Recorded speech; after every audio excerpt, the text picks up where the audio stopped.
From the Western Front, more pictures of Field-Marshal Montgomery's advance to Cleve have now reached London. But of course, at the time of their arrival, it was impossible to tell, and no doubt the Germans wanted to know too, whether this was the beginning of a main Allied offensive. German propaganda did its best to belittle the British advance. In fact, they found sneering at it was easier than stopping it. This part of the film dispatch shows United Kingdom troops entering the German village of Kranenburg, close to the Dutch frontier and also close to Cleve.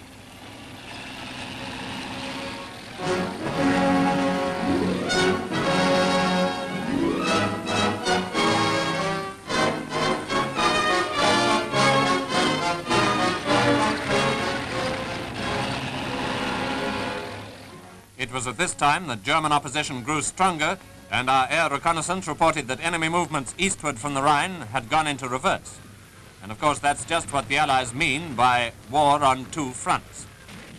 Crossing into Germany in the Reichswald Forest area, the British were in action against men determined to take the fullest possible advantage from this natural defensive position.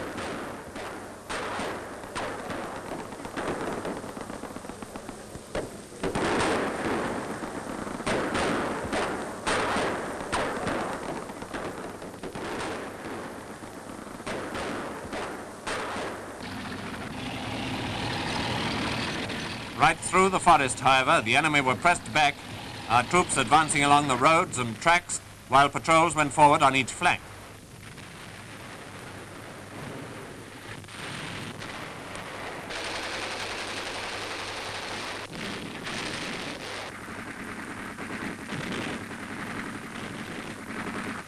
More and more of Hitler's, or should it be Himmler's, defenders of the fatherland continued to surrender.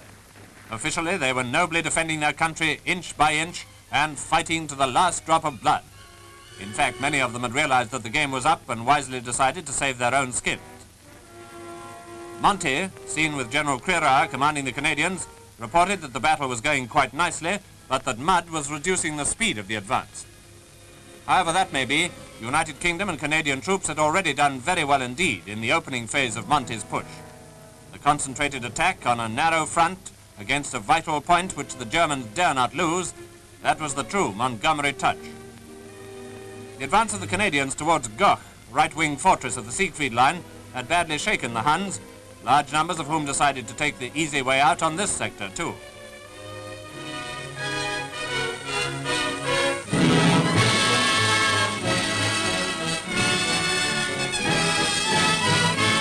As for the handicap of mud, well, ask the Canadians in this area whether they saw any mud. All the same, it was there all right, somewhere beneath the watery wastes of the battlefield. No doubt the enemy thought that these flooded areas would certainly hold us up. But in the 6th year of war, the Allies have the answer to most technical problems. Floods are no longer an impenetrable barrier, for the army is now amphibious.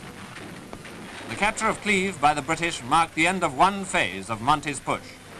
It was still too early to prophesy, but obviously the work of the armies in the west and the Red Army's great advances in the east had brought Germany's two-front crisis to the verge of desperation.